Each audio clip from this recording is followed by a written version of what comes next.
I see those big, bright, shiny red trucks just a-trucking down the road. Those big, bright, shiny red trucks just a-looking for another load. Well, it's a family tradition, any Rocky Mountain day. Our fathers before us showed us the way. We work for asphalt cowboys and concrete kings, but that's never been a problem, cause we got diesel in our veins. We've got diesel in our veins. I see those big, bright, shiny red. What's up, JFW family? Welcome back to the Channel 23 podcast. The purpose of this podcast is to reach out and touch the fleet, to engage and inform everyone with all things JFW. Welcome back, Jam Brother Dave, Super Dave, and our very special guest, Rebecca DeSoto from Trilogy Financial. Morning, everybody. Morning, everybody. Thanks for joining us, Rebecca. Thank you so much. Happy to be here. Rebecca, we always kick the podcast off with the Pledge of Allegiance. We're very patriotic here, so here we go.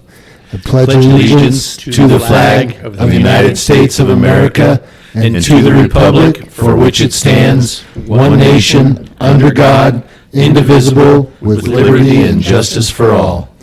Father God, we thank you for the opportunity to go out and do some trucking today. We pray for the safety of our fleet, all of their families, and all the other families and individuals we come across on the road today. We pray for patience and the making of good, safe decisions. We pray to be accident-free and that we all make it back to the comfort of our homes this evening. We pray for healing and 100% recovery for all of our family members that are ill. And no matter what, we trust you, God. It's in Jesus' name we pray. Amen. Amen. As a reminder, anything you hear on today's podcast is not the opinion of JFW or Trilogy Financial. It's just our opinion. How to make $1 million in an hour. Can you tell me how to get rich today? Right? It's easy. Easy.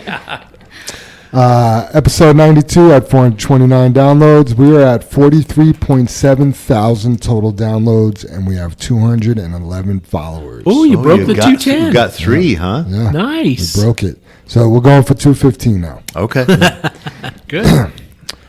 All right, it's time for the Dad Joke Challenge. Rebecca, did you bring a joke? I did bring a joke. Okay, we let newcomers go first. Tried to focus on the financial realm. So, Okay. why can you not borrow money from a leprechaun? Ooh. Any guesses? Well, gosh, they are supposed to be lucky, right? That's true. Can't borrow money from Something a with leprechaun. charms, right? Maybe that's Lucky Charms in the leprechaun. Yeah. I don't know. That's a good one. Yeah. Because they're always a little short. Oh, man. That they are. All That's right. funny. Oh, this is going to be a good podcast. We've been sitting out a lot at night on our back deck, and the mosquitoes have just been killing us. So do you guys know who you call to take care of a mosquito infestation? I don't. Don't dragonflies eat mosquitoes? They do, and we have a lot of dragonflies too, Nice. but apparently not as many as those mosquitoes. Yeah, you call the SWAT team. Ah, good one. Wall, wall. Wow, even Dave thought that was corny. Okay, then here. A weasel walks into a bar, and the bartender says, "Wow, I've never served a weasel before. What can I get you?" Is that the joke? Pop goes the weasel. Ah, that's a good one. I could tell my daughter that. She'll get it. Soup, what do you got? Well, Jim, did you know I went golfing last weekend? No, I didn't, Dave. Yeah. I showed up a little late, and the rest of my foursome was pissed, and they said, "How come you were so late?" And I said, "Well, I had to toss a coin to see if I should go to church or whether I should come here and play golf." And they said, "Well, okay, but why are you still so late?" And I said, "Well, I had to toss it 20 times. That's a good one. Well, me and Rebecca was coming on. I did a lot of research because I wanted to sound smart and stuff, right? And I was looking at Google and just looking at financial systems. Rebecca, do you know why the financial system collapsed in ancient Egypt? Oh, that's a good question. No, I don't. Pyramid schemes. Pyramid. Oh, we should have been able to get That's a that good one. one. Yeah. Perfectly clear after the fact. Right, they always are, right? All right, new employees. We had Matt Cummins start this week. Welcome to the fleet, Matt. Welcome aboard, Matt. Welcome, Matt. Welcome, Matt. Celebrations, no work anniversaries this week, but we do have plenty of birthdays. Leo Montez, or as Canelo likes to say, Leo. Leo. He had a birthday Sunday the 6th. Josh Brown, his birthday was yesterday, Tuesday the 8th. Dominic, his birthday is tomorrow, the 10th. And Pedro Perico Sotelo, his birthday is Friday the 11th. Wow, happy everybody. birthday, Happy everybody. birthday, everybody. Yep. We have to wish Melissa Flores, that's Aunt Carlo's wife, we need to wish her a belated birthday. Her birthday was July 29th. Oh, missed it, huh, Yeah. Jim? Missed it, Happy yep. birthday. Wasn't Happy on the late list. birthday. Yep. And then Everly Varela, she turned 7 this week. Some of us got to meet her 2 weeks ago. She was here working with her dad. And then Leo's wife, Monique, her birthday is August 12th. Yeah, again, happy birthday, everybody. Yeah, it's kind of cool. Birthday They all. both have birthdays the same week, Leo and his Yeah. wife. It's probably just one big party, right? Well, Jackie and I do. Yeah. 2 days apart. Oh, I forgot about that, Dave. You're right. Yeah. Shout outs. I want to kick the shout outs with a review I saw on Indeed. It's so good. Jim asked me if I wrote it. He's like, is that something you did? Nope. All I did was open Indeed. So anyway, the review said, so this is a shout out to us, JFW as a whole, right? Amazing trucking company that is invested in your success. What is the best part of working at the company? Answer was very family orientated, amazing leadership team that cares about your success. Next question was, what is the most stressful part about working at the company? Driving in Denver traffic during early morning hours and late afternoon. I agree. What is the work environment and culture like at the company? Work environment is very positive and the culture is the best out of any company I've ever seen. They care about you being successful. What is a typical day like for you at the company? Out of the yard at 5 a.m., first load on the ground between 6:30 and 7:30, back to the yard sometime after 3 p.m. So that was, we don't know who wrote it, so if you wrote that, shoot me a text message or something, because I really like that. Yeah, and thank you for the review. And the reason I ask you if you wrote it, Jim, is it is spot on. Yeah. I mean, it's just a nice review. You know, what's bad about the job? Morning traffic, afternoon traffic. When do you get back in? You know, sometime after 3. I mean, Yeah. it's just a good review. Yep. Yeah. I agree. Truthful. Yeah, You know, it's spot on. yeah. Yeah. Something else cool happened this week. I was doing a one-on-one with a new driver and asked him how things were going. He says, I'm loving the job, and that his wife noticed a change in his attitude and his demeanor. He comes home happy now. Wow. I was like, wow. He's like, yeah, you don't understand. I've worked at toxic place after toxic place after toxic place. So this has been really nice. Yeah. So Happy wife, happy life. Yeah, exactly. I mean, when you can bring it home like that and people notice, there was That's- a problem. yes, Yeah, for sure. Right? absolutely. Turo Mendoza wants to give a shout out to John and little Dustin. Shout out to John and Dustin Jr. for fixing my tire this morning. And you can mention, okay. So, first of all, shout out for that. They're in a night crew. So, Arturo must have been here early this morning. He came into a flat, and those guys got it taken care of Oh, wow. before the morning crew came in. So, Wow. Good for them. Yeah. that is a big deal. Yeah. And then he wanted to mention along those lines, if you're in someone else's truck, please make sure you do a post trip so this doesn't happen. This morning I came into a flat tire. So that kind of stinks to be off, come back, and the truck has a flat. Right. But Yeah, Right. it's just not cool. Yeah. good job to the shop. Thank you, guys. Yeah, thank you guys. Yep. And good job to Arturo for doing his pre-trip. Yep. Absolutely. Yeah, and sounded like he didn't get too upset about it. He just threw out a pointer that. No, I talked to him on the phone, and he was smooth. Yeah, So, I mean, Nice. but he's right. He You is. know, you need to check the truck out if you're not going to drive it the next day. Especially, Absolutely. well, every day you should check the Right. truck out. Yeah. yeah. But definitely take care of other people's stuff even Yeah. better. Yeah, So, that's the point. Yep. Joanne wants to give a shout out to Scooby, Ken, and Casey for cleaning up the side yard with asphalt. I think she means the red lot. It looks awesome and makes our daily walk so much better and easier. I'm sure the trucks thank you the most. Then she says, thank you, Rico and Manny. You have a long road ahead of you, but I have faith you can do this. You are both warriors and have a huge family, including JFW standing beside you. Thank you all that reached out to me each week about missing tickets and are paying attention to their loads. Together we can do our jobs the right way. So Nice. good stuff. Anybody else have any shout-outs? I have one for Dale, who's been, Dale Boyce? he runs the loader up at CMEX or Arcosa there for the CMEX job. And the mill is down, or the plant is down up there at CMEX, so we're not hauling anything this week and probably all of next. And usually the way their repairs go on into the following week a little bit. Well, as it turns out, coincidentally, we've been taking millings from Brannan Asphalt at night because they're milling Colorado Boulevard. And I got with Dale like, hey, this is perfect timing. Can you run our loader at night over at Yard 23 to push up the millings that are coming in every night? And Dale was a rock star. He didn't skip a beat. He was like, yeah, sure, I'll take care of that for you. Well, then yesterday we just found out it was only for 2 days.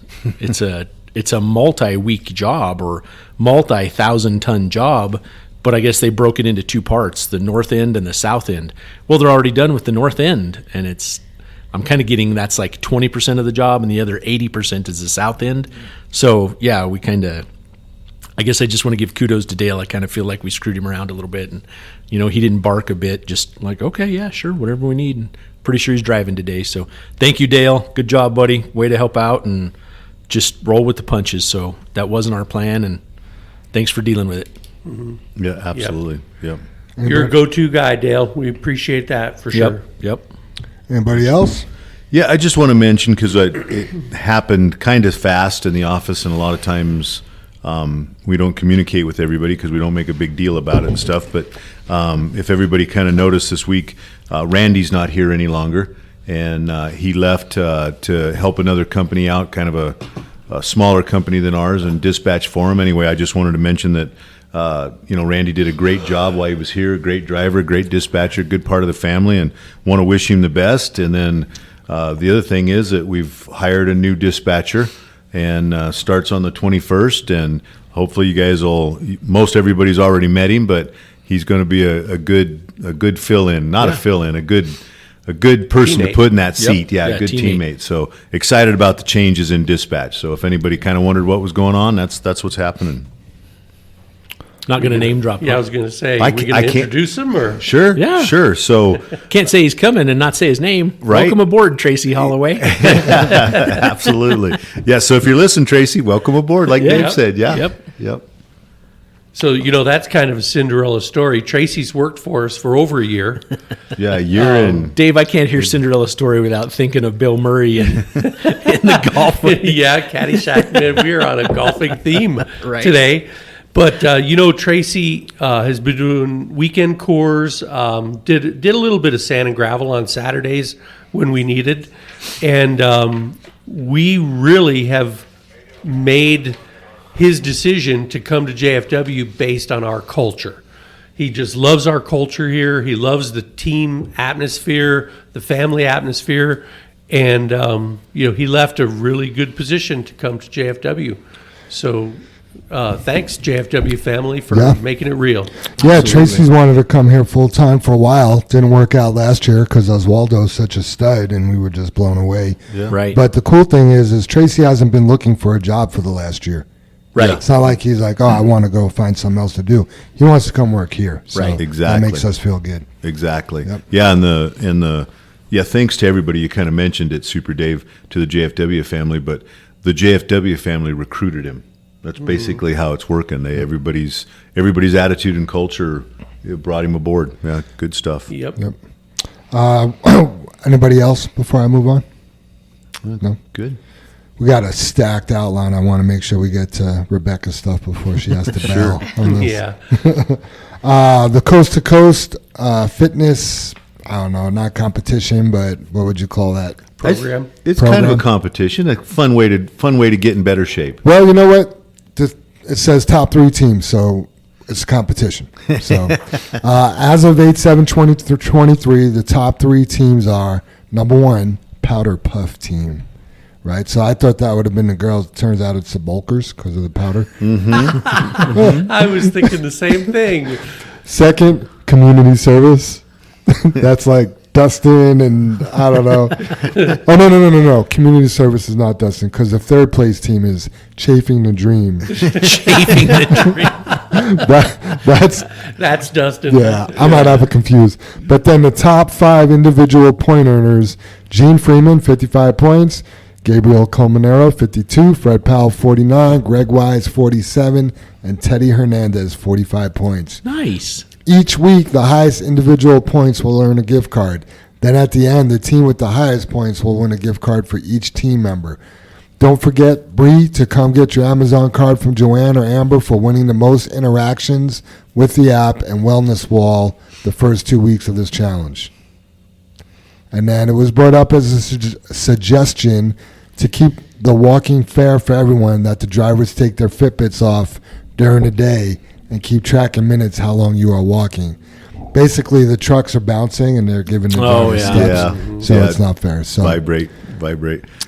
Yeah, because Freddie has been leading it the last couple, whatever we are into it, 8 days or something. Right. And then I noticed he moved to third. Or gotcha. fourth, whatever you just read. But yeah, Freddie has been leading it. Gotcha. Yeah. And then, she brings up Rico's going in for another treatment tomorrow and to meet with his doctors to see how everything's going. So put a prayer in for him. So should have did that before. Yeah, hopefully it's all good. And then Manny had his second back surgery, right? Manny did have his second back surgery, yeah. So he's been out recovering. I guess his nerve was so damaged it was purple.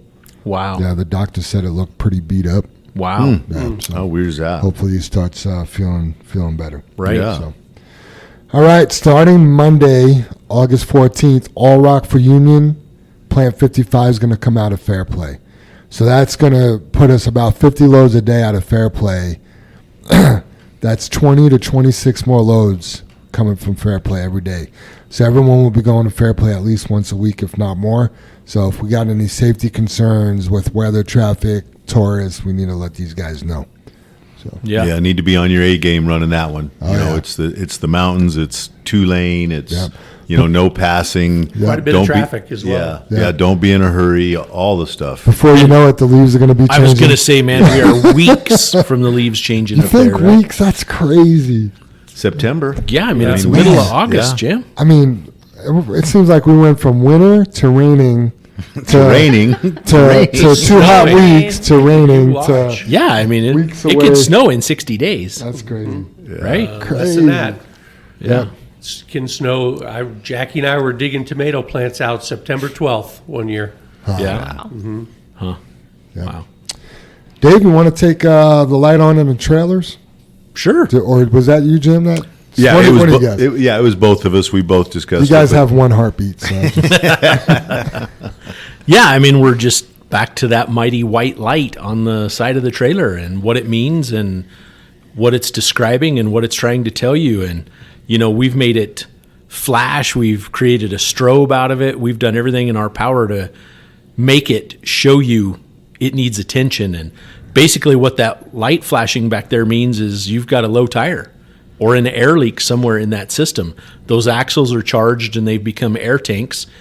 So if on Monday morning, coincidentally, if you didn't work, Saturday, there's a possibility the system could be low on air, and when you charge the trailer, the light may come on and blink because it's actually sending air to that system and whatnot, and may need to just top off that system, I guess.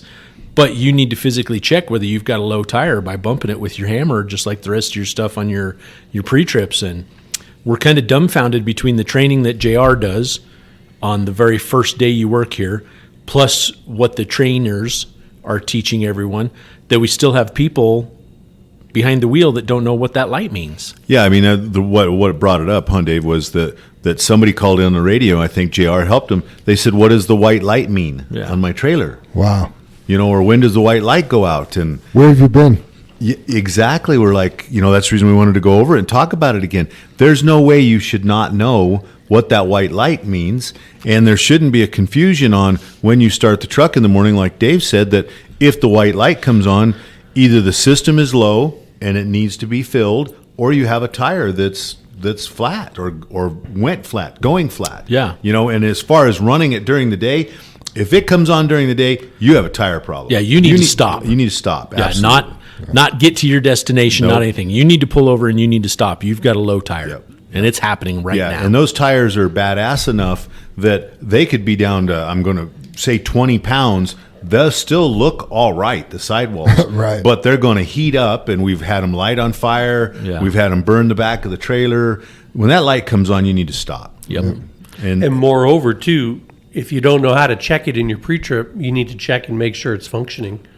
Absolutely. You know, Schrader valve and stuff. Every day, Dave. Yeah, You great. should check that Doing your every day. pre-trip. Yeah. I mean, Great point, because people, we let somebody go over a floor tire situation, and he had no idea how the system worked. Right. And I guess that's like Dave started off saying, is we're blown away that, the day with JR, the training with the trainer, the day with Ken and Kendrick or Scooby, whoever's doing it, that you don't know how that system works, guys. It's like putting oil in the truck. It's Right. that I important. feel like we really need to, and we've talked about this, and I think we've done it sometimes, but I think before a driver gets out of training and is released, they got to take the test. Yeah. Yeah. They gotta. We just don't have a good setup on that for some reason, Jam. And I feel like we're always behind on it, and it just almost needs to be. Yeah, there's an empty truck. Yeah. It should just be fluid. Like, all right, this guy's released from training. Okay, tomorrow he tests. Right? He can't go anywhere until Yeah. he tests. Yeah, we need to put the brakes on it. Sometime. Yep. We got 5 empty trucks. Doesn't matter. Right. You got to take the test. Got to take the test. All right, I'll get with JR and. Yeah, and I mean, a lot of people don't understand on that tire when it's ran low on those super single tires. It number one, that tire is made of raw fuel and oil, right? So when it's ran low, that sidewall is like rubbing two sticks together, right? You know the heat that's generated, and then pretty soon once it's gotten so low and it's rubbed together so long, we've literally had 2 tires start 3, right, Jim? Over the years, 3 tires that have been ran so low that they've caught fire on their own.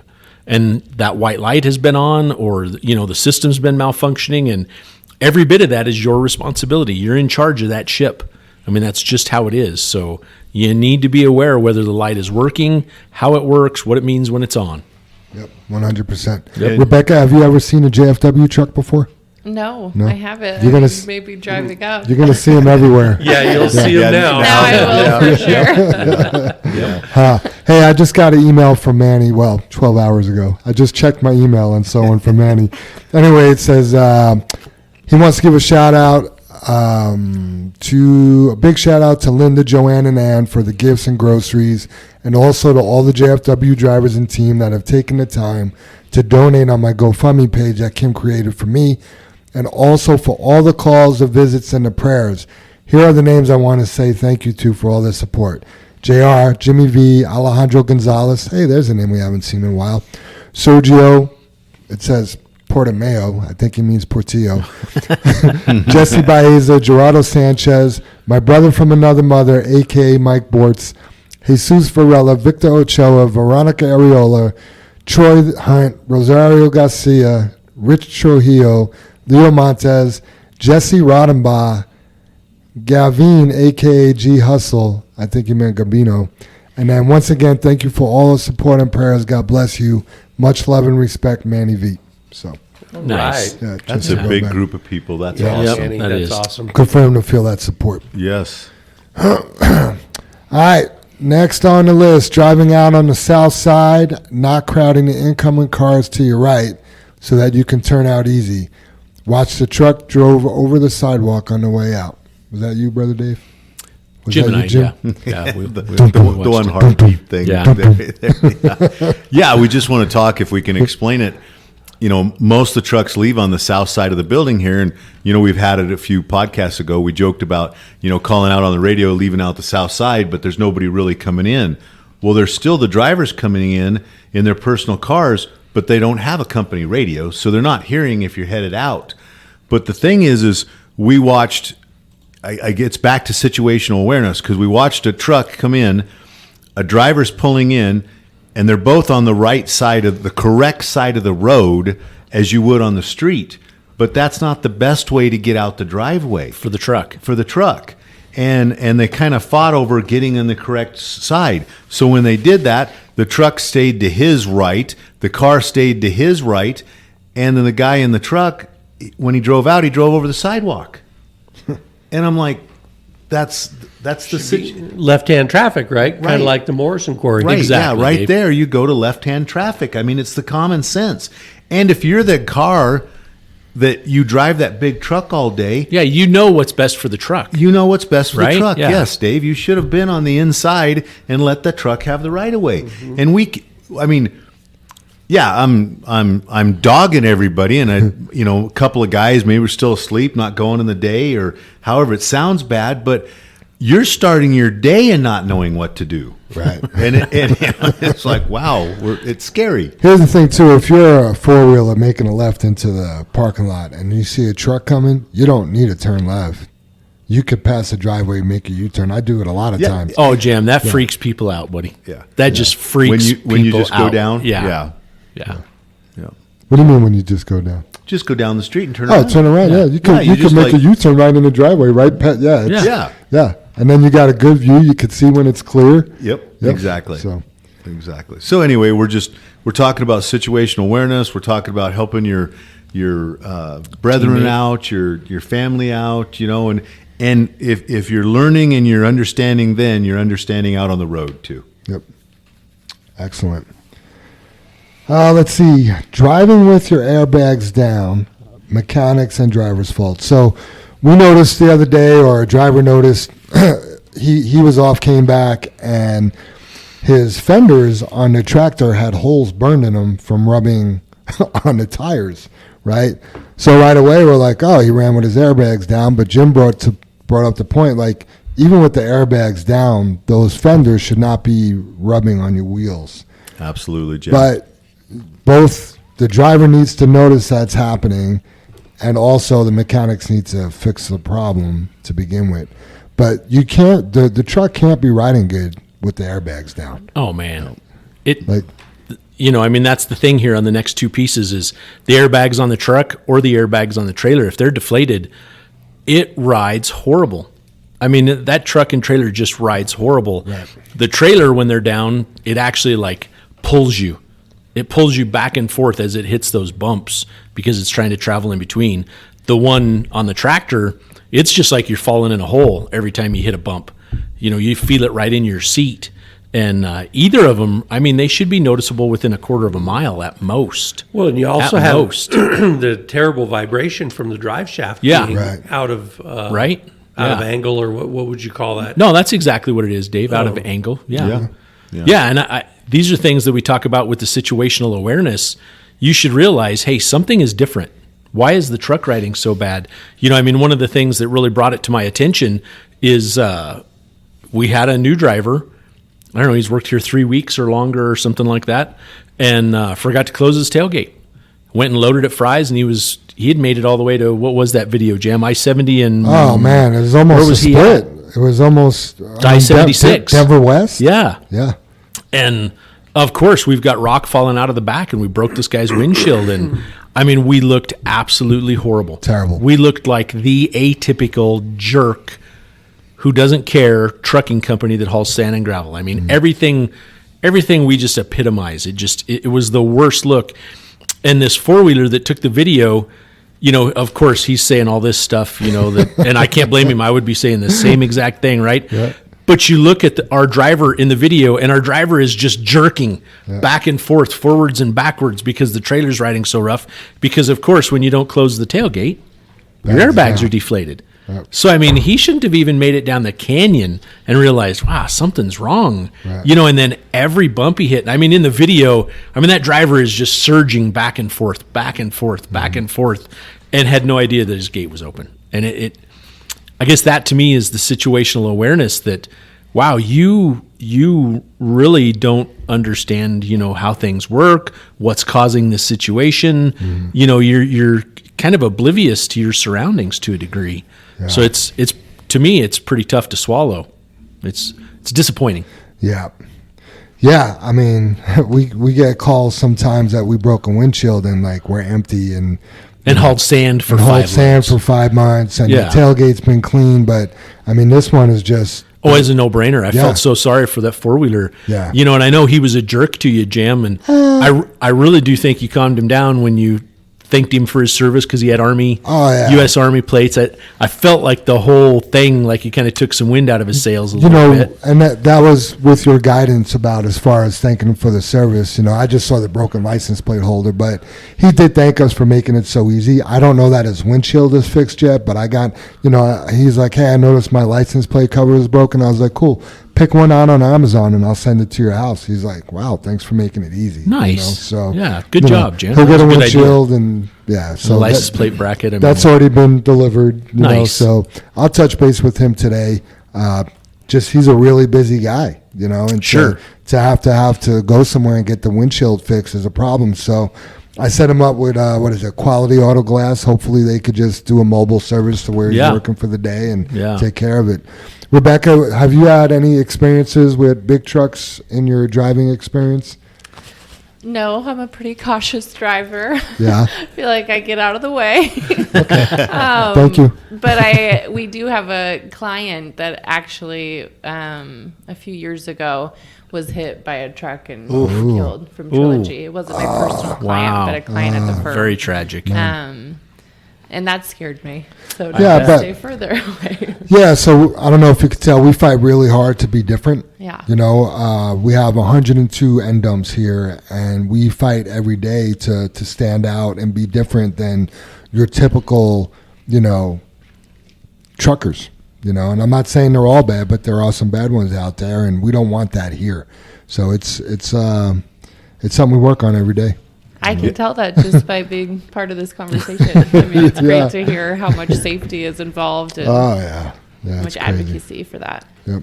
Yeah, and that's what we try to stress. Just like the person that got killed, we drive machines that kill people instantly. Yeah. I mean, it's just a thing, and to try to be safe and know what you're doing. Me and Dave going home last night, we had a rock hit my window on my pickup, and Dave's like, "Oh, where did it hit? Where did it hit?" And I'm like, "Oh, I think right there." And as it broke, and it wasn't 10 seconds later, another rock come up, Yeah. and just not shattered my windshield, but put a big O star in it. From where? And Big O Star. There was a tandem, two cars up or one car up. And when we got, I mean, I cut the guy off in the fast lane just to get over because I didn't want to be hit, you know, to get up, and we were going to wave at the guy, but we couldn't even tell where the rock was coming out of, but he was definitely loaded, and, you know, it had a name on it, but you're not going to, no DOT, no numbers, no nothing. Yeah. It's, yeah. Right. How did his spreader lip look? There was no spreader lip, Dave. That Oh, was wow. the thing. You couldn't tell. Yeah. It was, Yeah, usually. But the they're latches- full of rocks. You know the what I mean? latches were barely over the pin, Dave. I mean, Yeah. it was everything we fight against. Yeah, Yeah. yeah. You know, right. everything we fight against. So, yeah. but that guy can't get contacted, right? Right. I mean, we're a billboard. Oh yeah. So, Call JFW. yeah. Yeah, exactly. That guy will break a window and somebody will call us. Yeah, right? Yeah. Yeah. I'm having to call our guy that comes out and does all the chips and all the trucks. I got him coming out today. Nice. You know, please fix my windshield before the crack spreads, you know, the chip spreads. So Ask him to do an impression for you. He does all these impressions of famous he people. is a character, Oh, isn't he? really? How cool. Yeah. He's an actor. He's got a Yeah. couple movies out. Yeah. On Netflix. Yep. Really? Yeah. And Yeah, he's he- fixing windshields? Yeah, he does. Yeah, he's a good guy. He's funny. So I wanted to mention for something a little bit different. I don't know why it popped in my head, but you know, when you're driving that truck, I was trying to think of a different word, but symbiotic popped into my head. So I just happened to look it up. It's involving interaction between two different organisms, and I get the truck's not an organism, but that truck makes you money all day, and it's something you need to take care of. The truck will take care of you. But if you can't recognize, like we're talking, that the airbags are down, the trailer's riding rougher, the tractor's riding rougher, you know, like you said, Super Dave, the vibration, that's a symbiotic relationship. And you can't recognize that. You can't feel that. I mean, I don't know if anybody's, with you guys, I've talked about it, but how many people's washed their car and it seems like it's faster? It rides smoother. It's everything about it when you wash and wax your car. If you don't get that feeling, you have no idea what we're talking about. Right. When I get a haircut, I can run faster. It's kind of the same thing, boy. You get your haircut, you do great. Do you Man. get haircuts, Jim? I'm letting it grow out now because my wife challenged me to get a fade. So I'm like, all right, here we go. Give me about 2 months and I'll cut it. When I think of, and you said if you get a haircut and wash your car on the same day. Oh man. Couldn't be a better day. That's a good day, right? Buy a lottery ticket. Yeah. We have a low bar in here, don't we? I used to joke that I was going to open up a car wash with a barber shop in it. You know what I mean? Yeah. But Yeah. I work here instead. When I think of symbiotic relationships, Jim, I always think about a suckerfish on a shark. Yeah. Right? Yeah, right. The suckerfish just sits there or on a whale or whatever and just eats all the garbage off the shark or the whale, and then the whale or the shark gets cleaned. I mean, it's perfect. But they're recognizing helping each other, and Yeah. that's what I'm getting at. You Yeah. know, if you can't recognize there's something wrong with that truck, you know, and that's the same thing about listening and smelling and rolling down the windows and hearing that. Using and, your senses. Yeah, just Right? it's Yeah. like it's so important. I You know- geek out and go all Star Trek and think of like cyborgs, you know, Oh, there the you go. Borg, you know.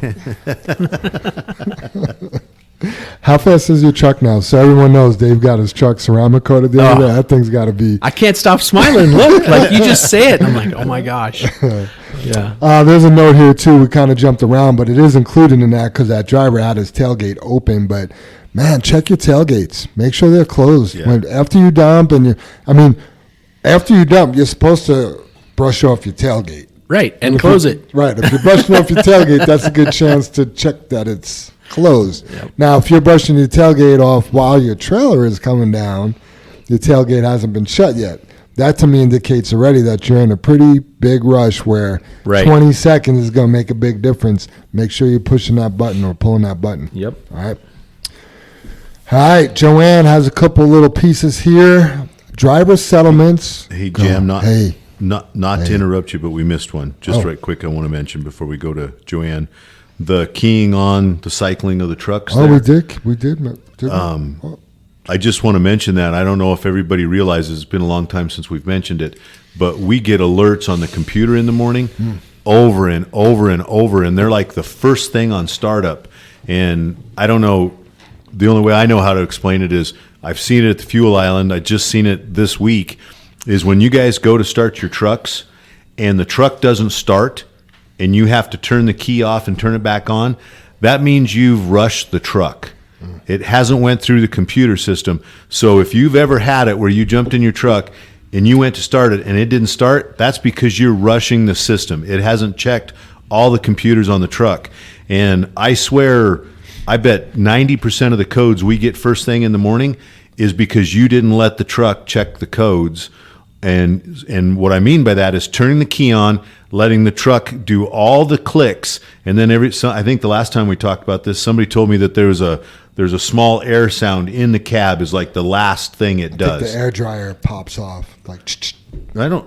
Is it the No, air dryer? It's something. it's not the air dryer, but it is something else. It just kind of goes psh. Yeah, there's something it makes. But anyway, I'm not sure what it is. yeah, just let that happen, you guys, because if it doesn't check all your systems, you've started it. We get a fault sent. The truck thinks there's a fault, and you might fight that all day long. And that all has to do with voltage, especially after the weekend. And doesn't Mikey say that we get check engine lights too because of that? I Oh, mean, yeah. we get all that, and again, especially after the weekend, if you don't let the system recognize that, because I think it needs to. What does it show, Dave? Like 13.2 or something like that. It's over 12 volts is what it's supposed to show, and if it's set the weekend, the truck's going to start at like I'm making this up. It's going to start at 11 volts. But it needs to recognize that, hey, the truck started, it came on, and now it's reading 13 volts. Or before you go cranking on it, hey, I registered 13 volts. I'm good to go.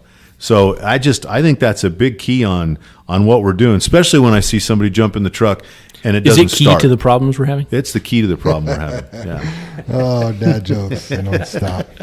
Yeah, thanks for going back on that, Jim. Yeah. No. Yeah. Jim, yeah. Yeah, essentially the computers are doing a pre-trip. Right. Yeah. And yeah. there's, God, what is there, like 6 computers on that truck? Yeah, they're doing their own pre-trip, right, Dave? Absolutely. Yeah. They're trying to do what they're supposed to do.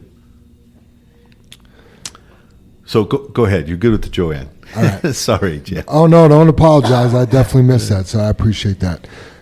Driver settlements, and we just talked about this in the last month. Driver settlements are only to check and make sure all your tickets are entered. So please keep track each day of all your tickets and loads so you compare to the settlement when I send it out. Paycom, depending on your attendance, will automatically enter your bumps if you're eligible. You will also see any wait time breakdowns or corrections in Paycom when I send out the checks to approve on Wednesday. Please go into your time card and look in the comments to see your percentages. If anyone needs help, come see me or Amber. Okay, so basically we get one email that is your driver settlement. That's just going to list your loads, and I think it just shows the base pay. It doesn't show bumps or anything like that. Joanne gets a lot of calls like, hey, I'm not getting my bump. Well, that's just because you haven't looked in the right place yet. You got to wait for that email to come out to approve your check. Look in the comments on your loads, and you'll see the breakdown is more complete. Yeah, this is a simple thing that here's all your loads. Is it right? Is it right? Because then all the math is going to happen on those loads. Right. So if your loads aren't right, none of the math's going to work. Right. That's all that's for. Yep. Check your settlement first. If all your loads are there, that's all you're looking for. Yep. All right. Also, from Joanne, don't forget to sign up for the biometrics on Monday, August 14th, or Monday, August 21st from 5 to 7 p.m. Please see the email sent out and click on the link to reserve your time slot. Also, the first 20 to sign up will receive a gift card. We can only have 30 participants each day, so hurry and get your slot. This could be a lifesaver for anything that could be going on with you that you don't know about. Oh, there will be snacks provided. I'm in. Yeah, I grabbed the flyer, Jam. I wanted because I seen Joanne's thing because Mikey asked me last night about it. So that includes you're going to have your cholesterol checked, your triglycerides, pre-diabetes screening. So that's A1C, blood pressure, body mass index. So that's the BMI, and that's body fat percentage. You know, underneath that, they got snacks will be served if you're doing giving blood. If you can. 8-hour fasting recommended, but it's not required. Don't have to fast. Just trying to say that.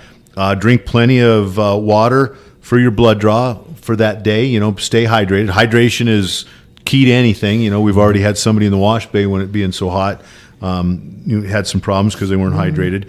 And then you can easily, if you're on our Kaiser insurance, they'll email you results. I mean, my labs show up like that same day, and I know since we're doing it at night, it'll probably be the next day. But sure. Yeah, I just want to express that this is so important, you know, for your health, and you know this part here is for your own personal health, and the reason we have Rebecca on is for your financial health. Yep. You know, and I know in some of those surveys we did, you know, that it seemed to be a concern that we're not concentrating on those things. Here, you guys, we're concentrating on your health. We care about you. We need you healthy. You need to be healthy for your families. You know, and again with Rebecca here, that's financial health also. And and we just, you guys, life is hard enough.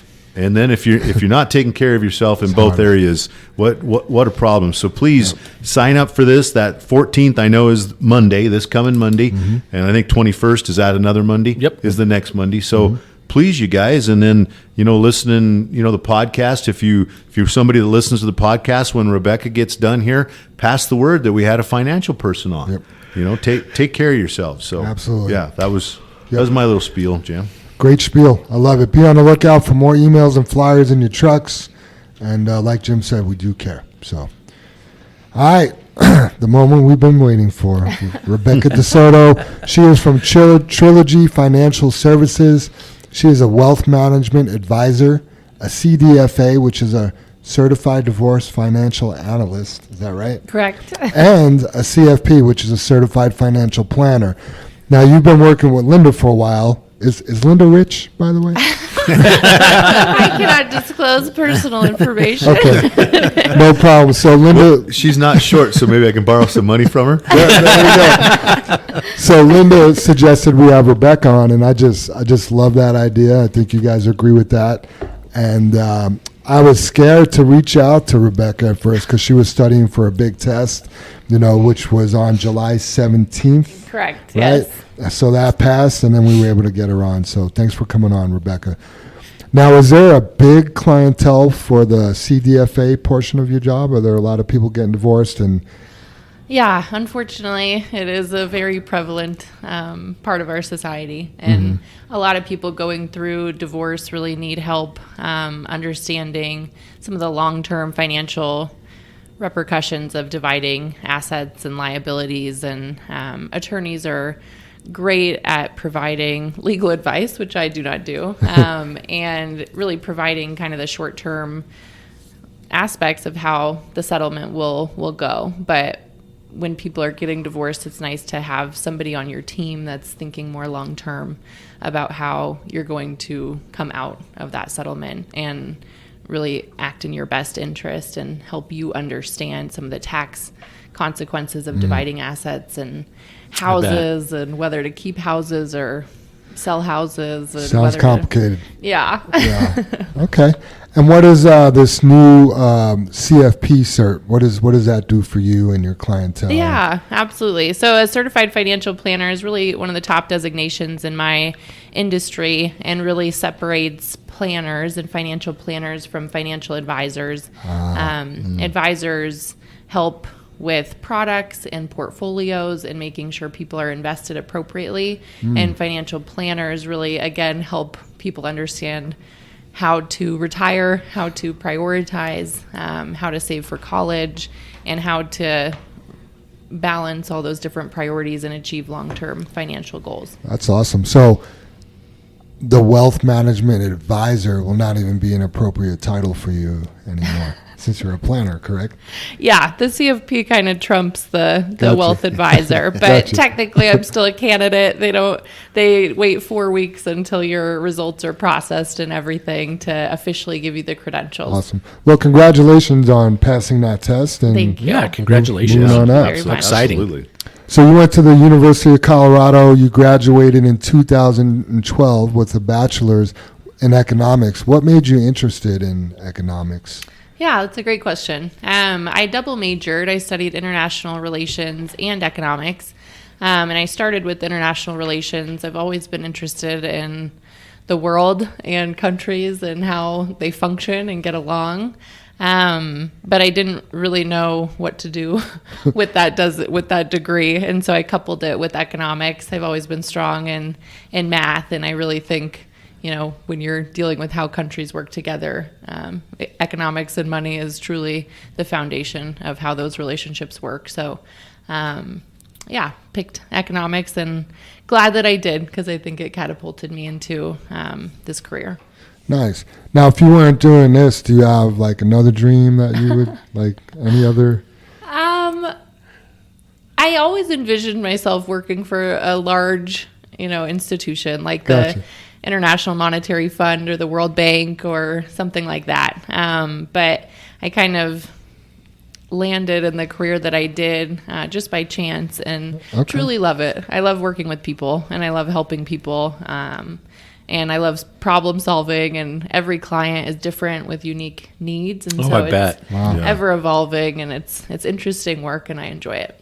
Was it pretty hard to build? I don't know if you would call it a book of business, or was it pretty hard to build your clientele up, or are there people just always contacting you needing help? Yeah, no, it's very difficult. I started young, in my 20s, and Right. it's really hard to gain credibility when you're just fresh out of college. So many years of hard work and Nice. really trying to get your name out there and, again, build that credibility. That's where the certified financial planner designation comes in as well, and some of the work I've done to build skill and expertise, along with just marketing yourself. Sure. Are you going to work towards other designations? I did look on Trilogy. I mean, a lot of the your coworkers have different designations. Yeah. I do see there's a lawyer, and then there's all sorts of letters I didn't understand. And Yeah. For now, my family needs a break from designation. That designation usually takes people about 2 years, and I pushed through it in about 8 months. And my husband got his master's right before I started studying wow. for that. So I think between the two of us, one person has been in the basement studying the entirety of my 3-year-old's life. Wow. And we're ready to take a break from that. But I bet. in the future, I might get an enrolled agent certification, which it means you can file tax returns in addition to financial very advising. cool. Very cool. And what does your husband have a master's in? He studied environmental policy. Oh, that's exciting. Yeah, so he's working for WRA, which is the Western Resource Advocates, and he's working on federal environmental policy. Wow. Very cool. Yeah. I was going to work on that. Oh, man. All right. So how long have you been in the wealth management arena? Yeah, I started at Trilogy and have stayed with Trilogy the entirety of my career so far in 2014. Okay. So So working 2 years on out of 10 years. college. Wow, that's Congratulations. Yeah, Thank you. congratulations. Yeah. awesome. And then what do you think separates Trilogy from some other organizations? Why'd you pick them? Yeah, that's a great question. First and foremost, their training program was a great way to get started. The financial industry is really well known, especially 10, 15 years ago, for hiring a ton of different people, and the only people that really stick and are with it 10 years later are people with a network of wealthy individuals that can help them kind of get off the ground. Sure. And Trilogy had a salary-based training program with a lot of support and mentorship along the way to pull people through those harder years and make sure that they can survive on a salary as opposed to straight commission-based. Gotcha. So they look at it as an investment, to Absolutely. get good people. So Yeah. that makes sense. Okay.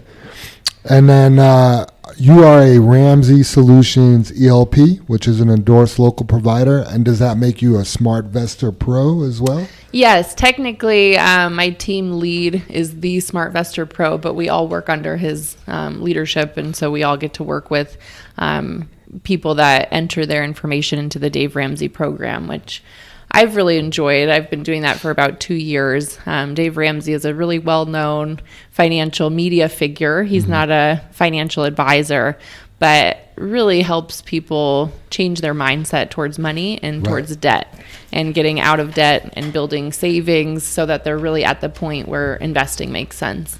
Yeah, we're a big fan of Dave Ramsey. I mean, we've quoted his stuff before. Linda, she's so amazing. This is her second round. I don't know if you noticed on the way up the stairs, we had a bunch of Total Money Makeover books. She's bought the books and gave them out to our employees for free. And then with you coming on, she wanted to buy another round of these books for people that are interested. So, yeah, we do enjoy Dave Ramsey's stuff. Who is your typical client? Yeah, I work with many different types of people and businesses. I'd say my primary baseline for taking on a client is their level of motivation and willing to take advice. It's hard to work with somebody that you're saying the same thing to 6 months, every 12 months. But in terms of demographics, I work with a lot of families that are working to acquire wealth and working to build wealth, and really have a lot to prioritize. I mean, with saving for retirement and saving for college and buying houses and whether or not to buy life insurance, there's just a lot of decisions to make that are happening in the background if you're not being proactive and making and really thinking through those decisions. And then I work with a lot of people kind of on the on-ramp towards retirement, which to me is even 10, 15 years out from retirement, and anywhere in between leading up to it. But those people are making really big financial decisions in a short period of time and really need their investments to be positioned accordingly. And Sure. That makes sense. What is the biggest problem you're seeing with personal finances right now? Yeah, I'd say I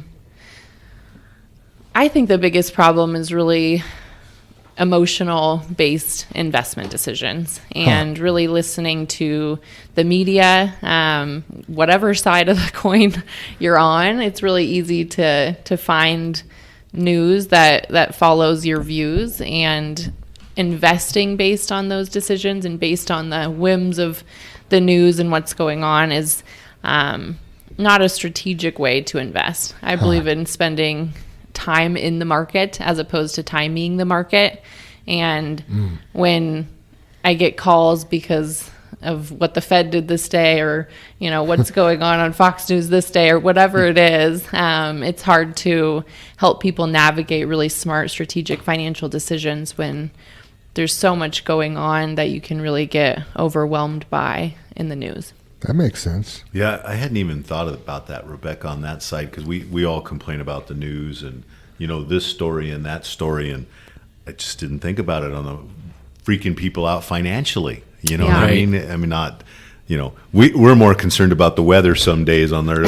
They're saying, oh, it's a blizzard. And we're like, well, it's December, it's cold, and it snows, right? It's just so misleading. So, yeah, I can't imagine, being misled by that too, if you're worried about your money. Yeah. And when you said, such a emotional, money is emotional. No matter how you do it, it's emotional, right? Absolutely. Yeah. People bring a lot of baggage with how they deal with money from however they were raised and whatever experiences they've gone through, positive or negative, and then to add on top of that, a wild media environment that's really pulling people in different directions, and a fear-based media.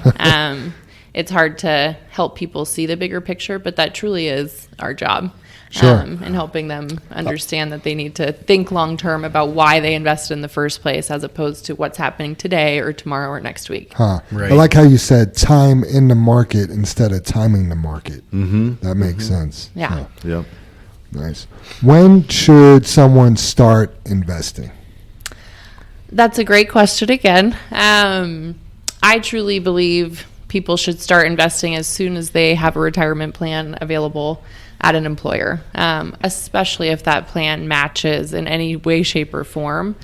Mm-hmm. But really, investing, in my opinion, is investing in yourself. So as soon as you have money that you're making, I believe in paying yourself. And you do have to work on building emergency savings and paying off debt before you really throw your money into the market, because you're taking on risk. But even building savings and paying off debt, to me, is investing in yourself and investing in your long-term priorities. Sure, and that's along what Dave Ramsey would say is, if you owe, if you're in debt, you want to knock that out before you invest, for sure. Yeah. Okay. When shouldn't somebody be investing? I think that kind of ties into that. Yeah, I think credit card debt is one of the main reasons people should not be investing, and not having an emergency savings that can really withstand a change in your circumstances. We like to recommend 3 to 6 months of your expenses, not necessarily the more discretionary expenses like shopping and eating out and going to the bars and the movies and Netflix, but the expenses that you're going to have to pay no matter what, your kids' preschool, your car loan, your mortgage, your rent, whatever those things are, your utilities. 3 to 6 months of those types of expenses in the bank. And honestly, when you do have a retirement plan available, you can start investing in that, even if you're still working through some of those priorities. But that's when it is prudent to talk to a financial advisor, just so that you really understand how those goals should be progressing simultaneously, to make sure that you're not putting the cart before the horse.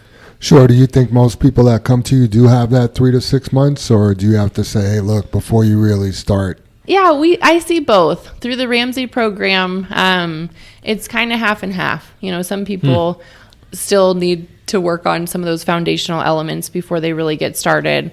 And some people, and a lot of people have that taken care of. And most referrals that I get have that taken care of. But I believe in helping people in whatever situation that they're in. And, just even on a 30-minute phone call can really help someone understand what should be steps 1 and 2 before they actually hire me and start working with me as step number 3. Gotcha. Okay. I mean, that kind of answers when someone should start working with a financial planner. Is there any other things people should consider before coming your way? I'd say the best times to start working with a planner are, first, if you are unwilling to do the research and really spend time on your own to self-manage and self-educate yourself on the investing world. 2, if you need accountability. I mean, some people, they might know all the right answers and the right things to do, but they just need somebody to help bring them forward. And, Yeah, that every makes 6 perfect months, sense. check in with them and see how they're doing on that, and provide that accountability. And I'd say the last reason is really if you're embarking on any major financial decision like divorce or retirement or selling an asset or a business, those are great times to make sure that you're really getting the understanding that's necessary to make sure that you're acting in your own best interest. Gotcha. I've got to jump in there, Jam. One of the things I love you said was, when Jam asked when should you start, and you said when you get a job, especially if they have a something that offers a match or something. And we talk about it here because JFW has a matching 401k, and we tell everyone that's free money. Absolutely. It's free money, and we'll interview someone that's worked here, 6 months or a year or whatever, and we're like, okay, are you in the 401k? No, I'm not. I got to take care of this or take care of that. And it's like, you don't understand. You're passing up free money. Absolutely. It's free money. I mean, that's the words we use. Free money. It's part of your So, compensation package. It and is. you do have to add a little bit to get that in most circumstances. Yes. But again, that's paying yourself. It's investing in yourself, and it's investing in your future. Yes. And it's your family's future as Yeah, well. absolutely. Right? Yeah, I just want to go, hello, is everybody listening to this? Do you guys hear this? This is not our opinion, it's Rebecca's opinion. Right. I joke about it. Free money. Yeah. You guys, again, she's used some key words, help yourselves and pay yourself and take care of yourself. So, Yes. yeah, so important. Yep, Yeah. 100%. Where is a first place someone should consider putting their money? Yeah. Under the mattress. I mean, to start a retirement plan is great. Outside of just a regular bank. Right now, high yield savings accounts are paying really good yields because interest rates are so high. What So are if you- they? Yeah, if you have money in just regular savings, you should look into high yield savings. It's still not necessarily a brick and mortar bank, so it's not going to be your typical Wells Fargo that you can walk into. But they're electronic banks. So one that I use personally is the Marcus account by Goldman Sachs. But just by putting your savings in a high yield savings account right now, they're earning 4 or 5%. And That's awesome. That's no risk. I mean, it's variable. So as interest rates go down, those interest rates will come down as well. But you're taking on zero risk to get 4 to 5% on your savings. But truly, I think the best place to start investing is a Roth IRA. I'm a huge fan of Roth IRAs. It's a type of retirement account. The only difference between that and a pre-tax vehicle or a regular 401k is that it's after-tax money that you're putting in. So you've already paid federal income taxes on that money that's going into that investment. It's one of the only ways to avoid paying taxes on the growth that you earn in that account. And there are income limitations to a Roth, but there are not if you have a Roth 401k. So it's a wonderful vehicle to save long-term for retirement. And we offer that Roth 401k. So Awesome. I switched from Yeah, the I- regular to the Roth. So. I did Yes. a while ago too. I think the biggest thing that I always think about that I've heard people say, Rebecca, is nobody knows when you retire. For a younger person, it might be, let's say, 25 years from where they're at right now, is what is the taxes going to be then? Absolutely. Taxes are, I don't know, I'm making it up 20% now. Are they going to be 40% when you try to take your money out? And like you're saying, the Roth, it's taxed. You know what it is. Yeah. And you have that free money again. It's Yeah. not being taxed at the end. So yeah, I agree totally. Absolutely. And even just simply due to inflation over the course of 20 There you years, taxes are going to be more when you retire than they are today, especially if you're younger. Sure. And even Warren Buffett, one of the wealthiest individuals in the world who can truly benefit from a tax deduction, contributes to a Roth IRA. Oh, wow. He has to do it through a 401k because his income obviously exceeds the thresholds outside. But Yep. That's because he still lives in his same house. He does. Yeah. Been there since the 70s, I think. Right? Yeah. Right. Just saw an interview with him, and he said he would be perfectly fine. He could live on $100,000 a year and be just as happy as could be. Yeah. That's awesome. Yep. So I have a 9-year-old daughter. What are some of the things I could be doing for her? And I'm going to be honest, I plan on getting a hold of you hopefully in the near future, but I'm not at the 3 to 6 months savings yet. I need to get there. I'll probably work till the day that I die. what can I be doing for my daughter to make sure she doesn't get into that situation? Absolutely. So I'll talk about actually investing on behalf of a child second, but I think one of the most important things you can do for your children is talk to them about money and about your successes and your failures with money so that they can really learn from your experiences. Sure. Money is, taboo in some families, and people don't really talk about it and express the real situation of what's going on, whether it be good or bad. And I think that's a detriment to kids. Educate. Absolutely educate. And I think it's a shame that there's not more financial literacy in high school. I think one of the biggest decisions children really make is where to go to college, how much to spend on college, whether their parents have money for that or they don't, and they're taking on loans. It's a huge financial decision that really catapults people in a few different directions. And I just think being as open and honest and transparent with them about the situation, whatever it is really crucial and important. But secondary to that, I think you can help them invest. One great way to save for college is a 529 vehicle. It's an education savings vehicle that's invested in the market. If you use your state's plan, the Colorado-based plan, you get a state tax deduction for the contributions that you're putting in. And similar to a Roth IRA, if the money is used for education purposes, you don't pay any taxes on the growth of the money. So great tool from a tax perspective. And it's easier for an everyday person to invest in a 529 because they limit the types of options that are available. So you know that you're investing in a prudent way for your kid. Nice. If you really aren't sure if they'll go to college, or you don't really want to focus on saving for college, but you want to focus more on down payment for a first house or a wedding or something down the road that's not college related, I think just a regular brokerage account is a great way to go.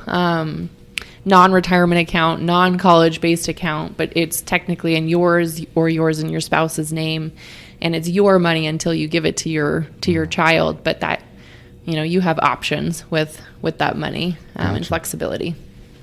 On that, do you happen to know, Rebecca, like on the 529, do you know what it typically grows by? Is it like a 2%, 3%? Does it have an average? Yeah, there's different options. So you can they're usually age-based options. So if your kiddo is 0 and you're getting started, it's going to start out far more aggressively than if your kid is 9, 10, 11, 12, closer to 18.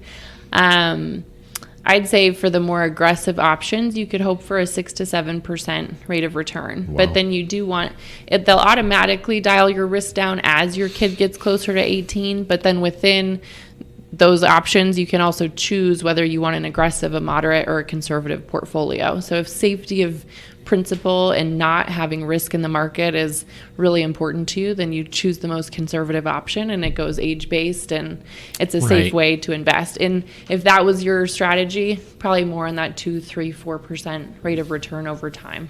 Gotcha. And I've kind of understood, talking to some people, that I don't know if it's Colorado or maybe it is the Colorado one, that they've kind of loosened the reins. It's not necessarily for college, but if you go to like a culinary school or something like that, that money's still being able to be used for that. Is that true? Yeah, absolutely. And you can even use it for K through 12 education if your kid's in a private school.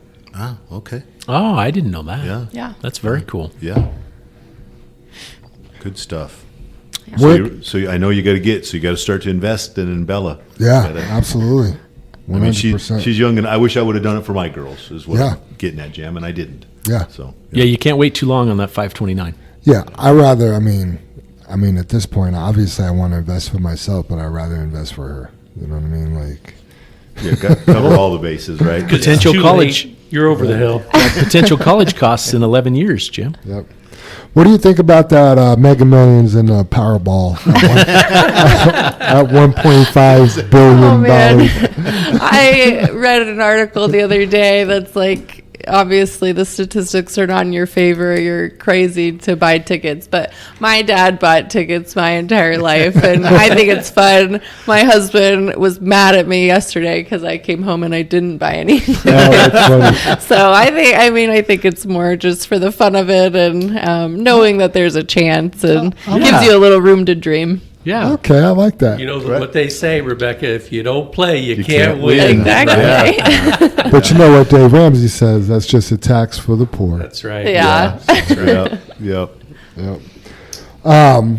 Where can people self-educate if they want to learn about financial planning themselves? Yeah. I think the internet is a great tool. It just has to be used wisely.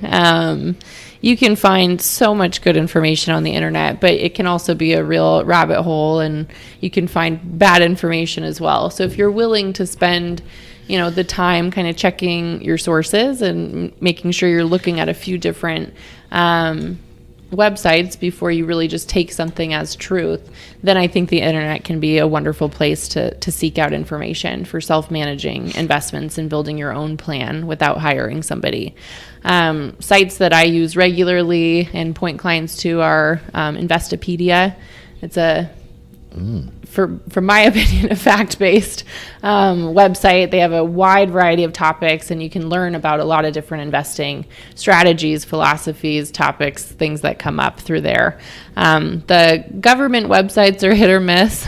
There's a lot of frustration with the IRS website, but the Medicare website, the Social Security websites are actually great resources for people that are approaching that age, retirement age, and needing to find resources. That is awesome. Okay. And what kind of services do you offer? Like if somebody from our fleet or JFW was interested in contacting you. Yeah. The primary service that I offer is investment and portfolio management. So helping people consolidate retirement accounts from previous jobs into one, or, not starting a retirement account, but starting a different type of investment account.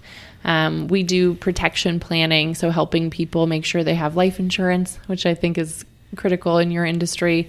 Long-term care insurance, so that when you're older and needing care, you can have a policy that'll help provide dollars in that direction. Yep. But investment portfolios, protection planning, and then really just saving for whatever goals are top of mind for you, whether that be college or retirement, and helping you understand based on your cash flow how much you should be saving in those directions to really set yourself up well. Nice. And is it typically, I know you mentioned 6 months earlier, is it typical for you to meet with somebody every 6 months to see if they listen to you, number one, before you give them more advice? Or Yeah, I'd say throughout the onboarding process, when I first take on a client, we talk much more often than every 6 months. Okay. There's usually a 3 to 4 meeting onboarding process so that I can get the information I need to provide solid advice. Sure. And then, provide recommendations, what I think they should work on next.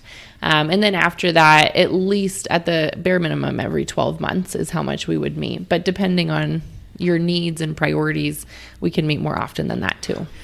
do you have a lot of clients where they come to you and everything looks the same and you just don't know what to tell them anymore?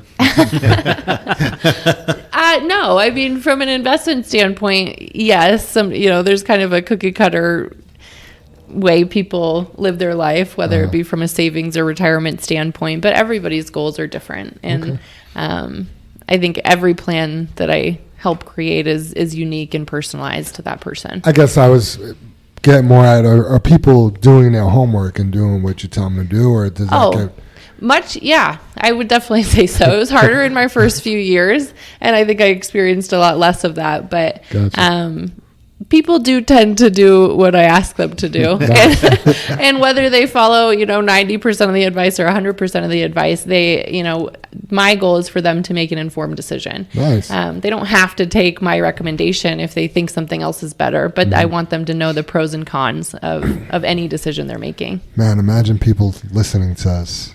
I've got a question for you, Rebecca. Sure. So I'm good at lecturing, especially my girls who are your age, actually. You better start saving. You better start planning for retirement because you will blink your eyes and it will be right around the corner. And that's where I'm at, right? So what is your advice for an older person that is maybe 5 years away or 10 years away or less from retirement that needs to get going? Or 2 days. Yeah. Don't waste your time, absolutely. loser. Yeah, right. You're over the hill. Forget about it. I You better definitely call up think- the social services people Call Jam, now. see what he's doing. I think at whatever point you're at is not too late to start saving and being proactive. Whether you're my age or you're right around the corner from retirement is really important because you're still working, obviously, and there's definitely still time to save. And having the information on what it would take to actually get you closer to those goals is better than not having the information. You know that it'll pull you forward. You know, we might not solve the problem immediately, but you know that you'll start making decisions in the right direction to get you closer.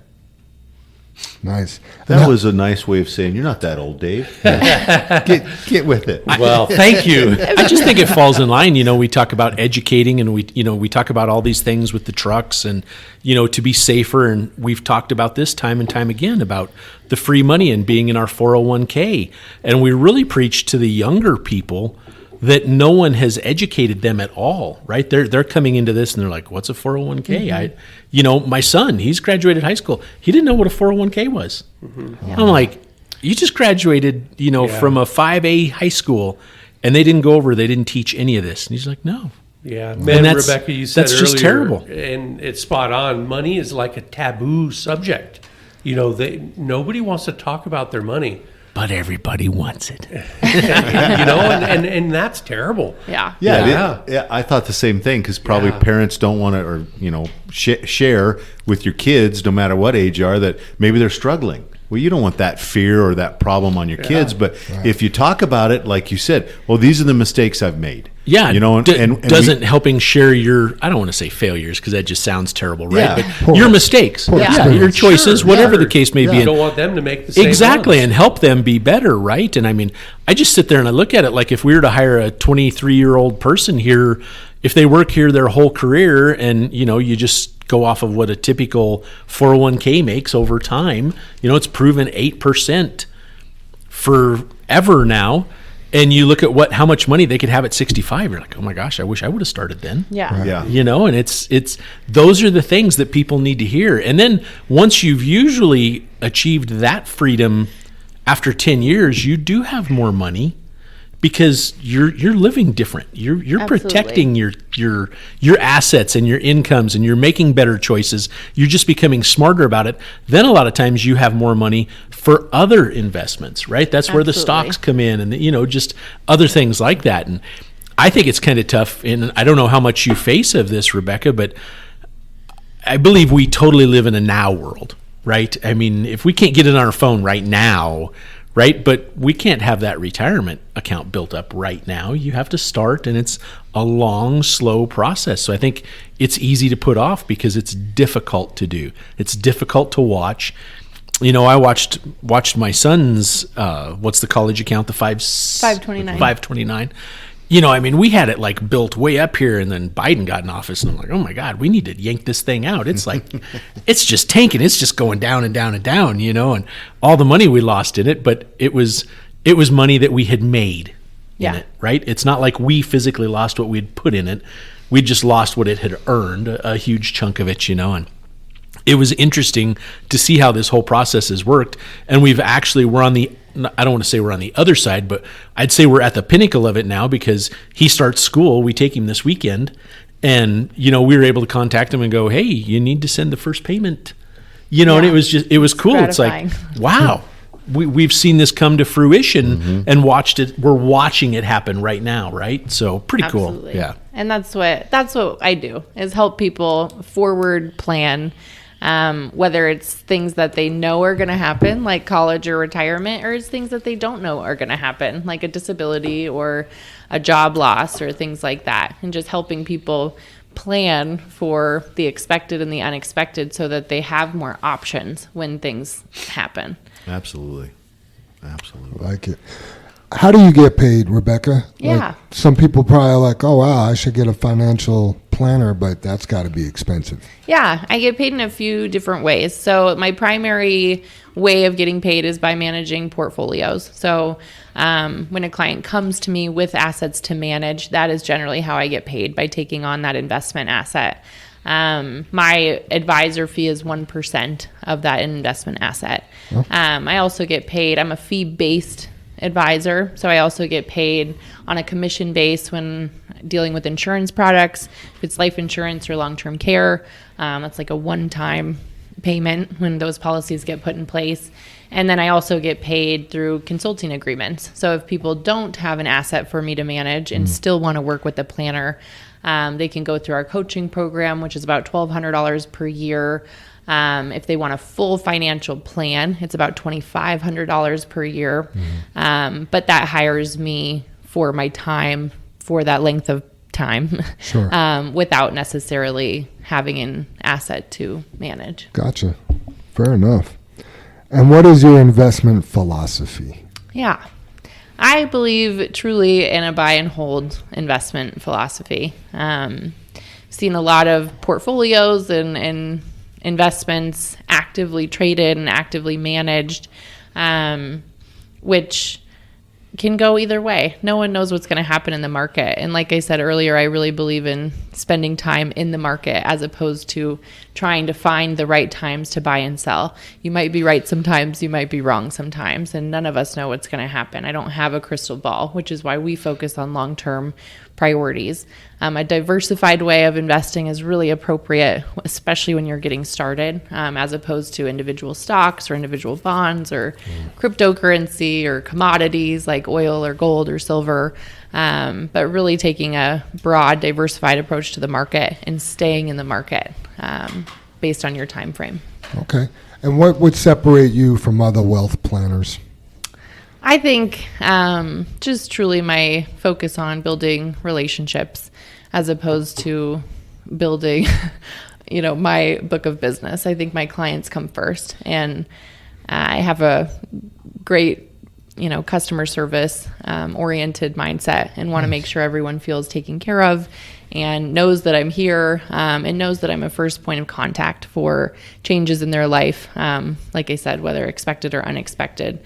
I have a great network of professionals to refer people to if they're asking questions that are outside of my wheelhouse, like attorneys or CPAs or mortgage brokers or realtors, estate attorneys. So just want to make sure people are set up and they know where to turn and they know that they're getting good advice. I believe in paying for advice, whatever advice you're looking for, but you want to know that you're paying somebody that's going to do a really good job for you and that's worth the money. Absolutely.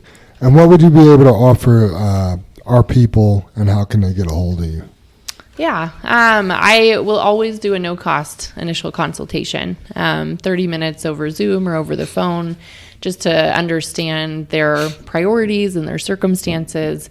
I do ask questions about how much money has been saved in different regards, and what they're working on and what their ages are, and a little bit of information about their families to help know what the scope of work would be. From there, we would talk about what actually working together would look like in terms of cost and what they could expect. Okay. But email is a great way to get a hold of me. I would love for you guys to shoot out my email and really my signature line to all of your employees. I have a scheduling link right on my signature line, so people don't have to go back and forth with me. You can just look and pick the date. Exactly. Very cool. Just sign up for a 30-minute consultation, throw in the notes that you work for JFW, and I would be more than happy to have that conversation. Okay, yeah, I could put that in the notes of the podcast. I'll put your email in that signature link in there. That's no problem. And then also, Linda does have more Total Money Makeover books downstairs for anyone who wants one of those. Just get a hold of myself or Linda. Rebecca, is there anything else you want to leave JFW people with? I would say whatever situation you're in, don't focus on your regrets and your mistakes. Focus on the future. Focus on being proactive. Focus on what your next goal is and that you are able to achieve it or get closer to it. It's been great learning more about your company and really hearing the trucking perspective, because I'm just a car on the road. I think I've learned a lot, and I believe in living life with empathy, and I think that carries to the road, and I will think about every semi I see differently from here on out. That's awesome. You are more than welcome to stick around. I know you said you had an appointment you had to go to as well, so totally up to you if you want to stick around for the rest or if you got to take off. I can stay till 9. Okay, Yeah. great. Okay, Awesome. All right, moving on to questions. Did you guys have anything else for Rebecca? No, that was just a wealth of information there. I think it was great. Bum, Bump. Yeah. No, that was great. Thank you for coming Yeah. and Linda inviting you. I mean, Yeah. it's awesome. We That is try awesome. to have different people on, and this is your good segment. Thank Yeah. you. Good. I think it would be Absolutely. great help for everybody. Yeah. You know, Awesome. Yeah. because we do have a lot of younger folks here, you know, in their late 20s and early 30s and that, and it's time to get started saving Yeah. for your future, folks. That's right. Remember, we offer that free money. Free money. All right, questions from the audience. Steve Big Country Jackson, BC. BC. He wants to know, have you hit your 1 million ton mark yet, and how many tons do you like to hit per year? Did you happen to look that one up, Dave? I did not. Yeah, so I just did some averaging, and I know he's just asking that question. So believe it or not, we move about 187,000 tons a month. So we average 2.2 million tons a year is what we move. Okay. And that's a combination of the powder, coolers, you know, all the gravel and stuff like that. So Sure. to try to answer your question, Steve, yeah, we don't have that as a goal. You know, a lot of the customers, I know Brandon, they project out, hey, we're going to do, making this part up 500 yards or 500 million yards, Yeah. whatever it might be Yeah. a year. Well, that obviously relays into how many tons we're going to move. And that's more of our goal, is to take care of the customer, not meet a goal of tons sold or tons Right. moved. But Our yeah, goal is don't wreck something today. Right. Right? and then you can haul more tons. Our goal is don't back into a truck in the red lot. Our goal is don't hit somebody. That's our goal. Don't run a tire low. Don't blow a tire out. Yeah, those are our goals, to be that- better. All that good stuff. Check Our the goal is to get tailgate. you to do a pre-trip and a post-trip. Yep. Because every time you do that, we're going to get another ton. Right. Let's focus on our job, and the rest will come. Amen. Absolutely. Nice. Yeah. Ricardo Cordova wants to know, what is a glider? So I was like, where'd you hear about gliders? He's like, on the podcast. So we must have been talking about gliders one day. Yeah, I mean, they're this crazy kite-looking thing. You strap yourself into it, and you jump off a cliff. They're kind of They were like, airplanes with no engines. I thought they were like a squirrel. That's funny, Dave. sugar You mentioned glider. that. The airplane with no engines. That's the reason they call it a glider. Did you guys Because it know? has no engine. Wow, It has that no makes engine. sense. So it glides. There's nothing. It will never propel itself until obviously you finish it. Got But it. that's where they get their name. Is it's no engine. So there you go, makes sense. Ricardo. Those are trucks with no engines, Yeah. right? Yeah, Dave. You're, And way back in the day, you could, well, not way back in the day, up until 2 years ago. When did they stop? well, they're. I actually got on Fitzgerald's website yesterday, and they're still in business. So. Yeah, I would. Right, but are they still doing gliders, Jam? Because I thought the EPA has shut all that down. Right. Yeah, I don't know that you can. Well, do that. actually, because I did the same thing, Jam, just right quickly. So if you want to know, Ricardo, so go to Fitzgerald. It'll pop right up. gliders Fitzgerald and stuff. glider kits. But they're actually. It looked to me like, Dave, they've turned the corner, and it's a great way to recycle. They're on the green thing. Oh, give me a break. Taking your engines, taking your transmissions, because a definition of a glider is a rolling chassis. So cab, all the electronics, your rear ends, 2 rear ends or 1 rear end, a front axle, then there's no transmission and usually no engine. That's the recycle key of this, is you can take an engine or a used engine or something like that and put it in a new truck with, they like to boast new electronics, new wiring, Right. Might have different options to it than another one. So But to get to the real answer, Ricardo, so basically what Fitzgerald was doing is you would get a brand new chassis with no engine. The reason you would do that is because you would want to get an engine. You get a rebuilt, like Detroit engine that you don't need to get DEF for. yep. Right. So you- pre-emissions. Pre-emissions. So you'd have a brand new truck, pre-emissions, and you'd be able to put a Detroit engine in it. Yeah. So, And the Or a thing Catch about or a the Cummins. Fitzgerald right, Yeah. whatever you wanted. is they would do that for you. Right. Yes. So Yes. you would get essentially a brand Yes. new Pete with a rebuilt drive. Yeah, and I forget the number. Maybe Jim can spit it out here, but Peterbilt builds X amount of gliders per year. Yeah. And so they're created. They go right down the factory line, right? And They don't and get an engine or transmission. exactly. And Fitzgerald was buying what, Jim, 98% Yeah, of them. there wasn't hardly, and they had to put a stop to it. Yes, right? Is what exactly. you're leading to. Yeah. So And that was Pete's and Kenworths and Western Stars and Freightliners. I mean, they kind of did the gamut there for a while. Yeah, I think, and I could be wrong, we as a company can still go and say, hey, and we could get priority. We've wrecked a truck or we have something. Can you build us a glider and we could take our motor and transmission? Nice. That's still a possibility because you really had an accident, Right. and you really are recycling it. Right. And you're gonna put the DEF system back in. Exactly. You're going to update it. Because what was interesting is when we were in down there for the reveal of the 589, they had a company that had just bought 2 gliders that have never seen the road, still packaged, still wrapped from 1970, Dave. Yeah, they were crazy. They were brand new 1970 trucks with no engine and transmission. Wow. I mean, they were crazy, and they'd been, the guy used whatever the fancy word is, environmentally sealed. So they were wrapped and put in a warehouse. Some guy bought them, and he was able to get them from the guy. So yeah, it was crazy looking to see that. And I'm sure they were going to do, can you imagine taking that old school truck and putting all the electronics, all the new stuff in it, and having a modern truck? Yeah, it'd be cool. I mean, I'm a brag. It's not anything I did, but in 2014, JFW gave me a brand new Fitzgerald glider to drive, and man, I thought I was king of the hill in that thing. Yeah, and they were good trucks, Jim. They just had there's a caveat to that market, Right. And you learn about each piece, and They ended up not being so great, right? In my eyes, they weren't Jam because they had an engine that, did we fight check engine lights or issues with them? No. Right.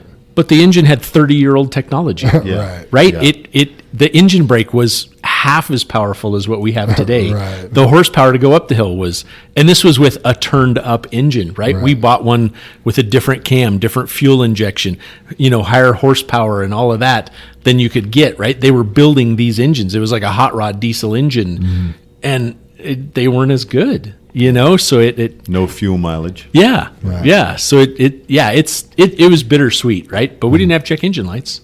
Yeah, you got the truck started every day and worked. Yeah. All right, safety topic of the week, goal, which means get out and look or find a spotter. We had 2 accidents in the red lot recently, and we want to talk about that. Somebody want to take that?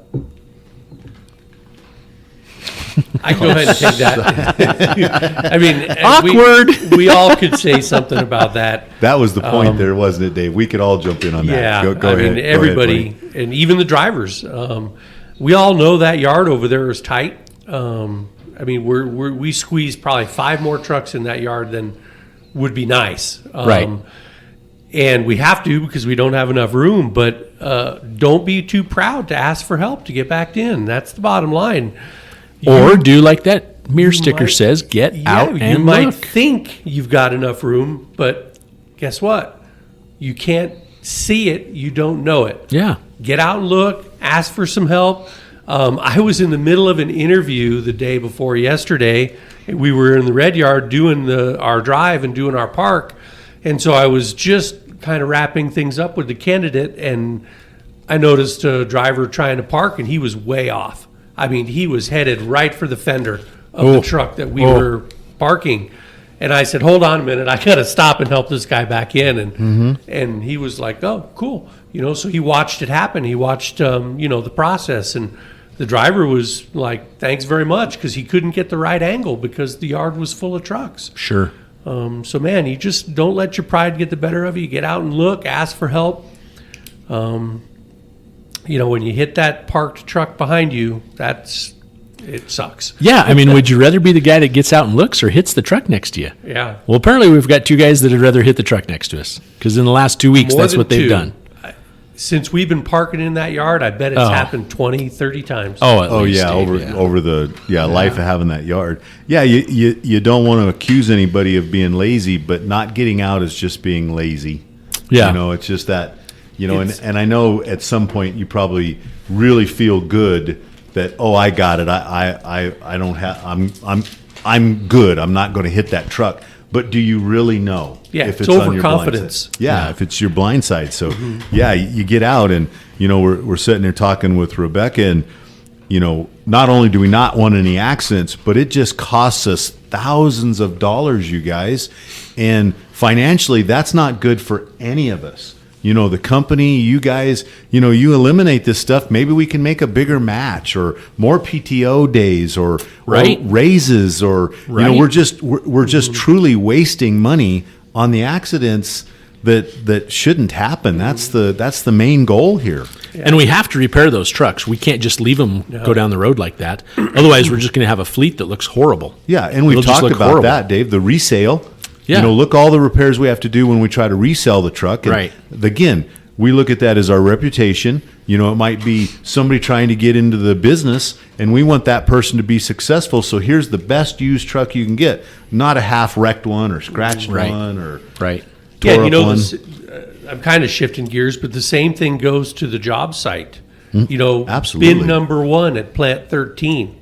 Don't just assume that you've got enough room because that concrete wall right there has chowed a few trucks as well. I mean, the wall is going to win. Is that a technical word, Dave? Chowed?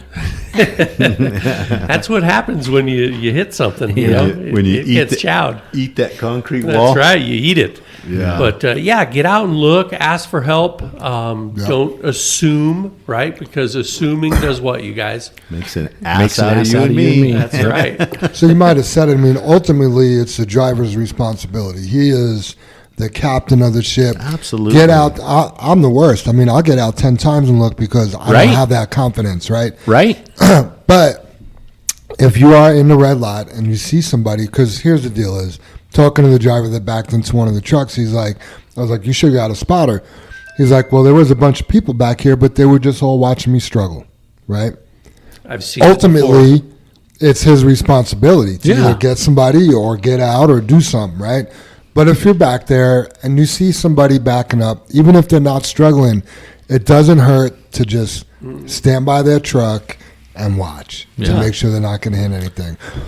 Also, when you're backing up, make sure you have your windows down because if somebody is trying to get you to stop and you can't hear them, that's not helping anything. And your CB on and your company radio on. Yep. I mean, we talk about those things all the time. Yeah. And I just think that's the poorest excuse. Someone's standing there watching you and you blamed them for what you did. You know what I mean? I really struggle with that one, Jam. I get it, and I know you do. And like I said, it's the driver's responsibility because if I was backing up and you 3 guys were watching me struggle, I would get out and be like, "Are you guys just going to watch me struggle, or are you going to give me some help?" Sure. Obviously he's a newer driver. He's not going to have that approach, but you could ask for help. Yeah. Because a couple of the guys came to me the next day and said, man, I didn't realize he was struggling. I would have helped him. Right. So yeah, they could have all just been there BSing. Right. And as you're talking, you kind of glance at the truck backing in and you keep talking and you glance at the truck backing in, not realizing they're struggling. Right. I mean, you're just not hyper focused on it. So, yeah. Understood. Yeah. Tips and tricks from Ray Davis. He did text me his tips and tricks. I have not proofread them yet, so oh boy, here we go. We got faith in you, Ray. We're not like G-rating it. Tips and tricks. Fifth wheel stops. We are lucky we don't drop our trailers very often, and the mechanics do most of the maintenance on the fifth wheel. But I have heard and have had it happen to me where my fifth wheel stops will go down while you're driving. Reason why is because there's too much play in between the stop and the fifth wheel. You shouldn't have more than 1/4 inch of space between your stops and fifth wheel. And how do you check? You can lock your trailer and pull forward to tip the fifth wheel up, and then lock your tractor while you are empty. If you have more than 1/4 inch, write it up. If you don't, it will beat that fifth wheel up, slamming back and forth, and eventually crack and break the fifth wheel. Hope all is well with you and your loved ones. Remember, safety has no blind spot. Sit up in that stool looking lean. Much love and respect always, Ray Ray 0013. That was a good one, Ray Ray. And a special shout out to Mikey for his help on this tips and tricks. That is a good one. Yeah, you guys, it's kind of like the gates. You know, if there's a space in the gates and you're leaking material, say something, check it out. You know, same with the fifth wheels. We can weld a spot in there. Them just slapping back and forth. It just there's no sense. It's hard on you. It's hard on the truck. Hard on the equipment. You know, but you got to have a symbiotic relationship between what the truck's doing and what you're doing to understand that. Right. And if you have no idea what Ray is talking about, come get me. I'll show you. Yep. You know, I mean, if you're like fifth wheel stops, you know, because he's right. We don't unhook that much. So maybe somebody's like, I don't know what that is. What are you talking about? Right. So yeah, we're here to help. You know, don't be embarrassed. And the thing is we may not know you're struggling. Just like those guys standing around that trailer just talking, they don't know you're struggling. Yep. I don't know you're struggling unless you come to me and I'm like, I am more than thrilled to share my experience with you. Yep. It doesn't, I would rather help anybody. If somebody ever comes to me, and it's the nature of people, if you come and ask somebody for help, I mean, 90% of the time they're going to help you because you want to do that. I don't know anyone here at JFW who would say, no, I'm not going to help. Right? Exactly. Can you help me? No. Right, Jam? I mean, I just talked about it 2 weeks ago when I was loading those boxes up in my pickup. And like half a dozen people stop and go, hey, can I help you? Can I help you? Can I help you? I mean, and they were out. They parked their car and they got out to come help. So cool. So cool. Just like you said, Rebecca, that's your first goal is to help people. You know, that's what you enjoy about the job. Absolutely. So, yeah, natural thing to do. So ask for some help, you guys. Don't be embarrassed. Absolutely. Mm-hmm. Soup, you want to hit us with that high road hauling? High Road Haulin'. Yeah, you know, you came up with that name. I know, many years ago. I know, when we first started doing this, I had a stupid, weak name that I called it Food for I Thought. remember Soup's like, Jam, I'm going to start doing this thing at the meetings called Food for Thought. Do you think we could call it something else? I'm like, yes. But, you know, we've used that for a couple of different things, too. You know, now the High Road Haulin'. The production list. On the shirts. Yep, yep, on the shirts, yep. So what a great name. Thank you, Jam. I mean, I just named it. You actually do the thing, though. So thanks for doing that for, 10 years now? It's been a while. It's been about 10 years. For sure, yeah. You do the haul-in, Dave. So let me ask you guys this. What gets you up every day? What gets you out of bed? Why do you do what you do? Have you ever pondered such questions? Almost everyone has. If you haven't, I suggest you stop and think about that for a few minutes. I heard a story recently that made an impact on my thinking. Whether it's true or not is neither here nor there, but I find great truth in it, and it goes like this. Two friends were strolling through a park discussing their thoughts and ideas. As they say, they were solving all the world's problems. As they walked and talked, they came upon a man toiling away, pulling weeds and tending to the flower beds that lined the pathway. One of the friends stopped to admire his work and sought to engage the gardener with their conversation and get another perspective. The man said, "That must be hard work, but it is beautiful," he said. Can I ask you a question?" "Sure," the gardener replied. "We have been discussing a question and would like your input. If today was your last day to live, what would you do?" The gardener smiled and stated emphatically, "I would garden." Seeing the look of surprise flash across the men's faces, he continued, "You see, if I am not willing to do this on my last day to live, then why would I be willing to do it today? If you live each day as it would be your last, someday you'll most certainly be right. If you wake up and look in the mirror and ask yourself that question, and your answer is no too many days in a row, you know you need to change something. This is not to make a point that you should be sitting on a sunny tropical beach with your feet in the sand every day, but to emphasize your belief that you are living your life how you see it, the right way.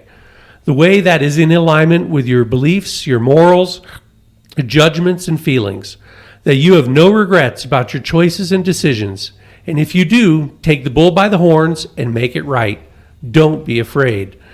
What if you were the only person who knew that today was your last day?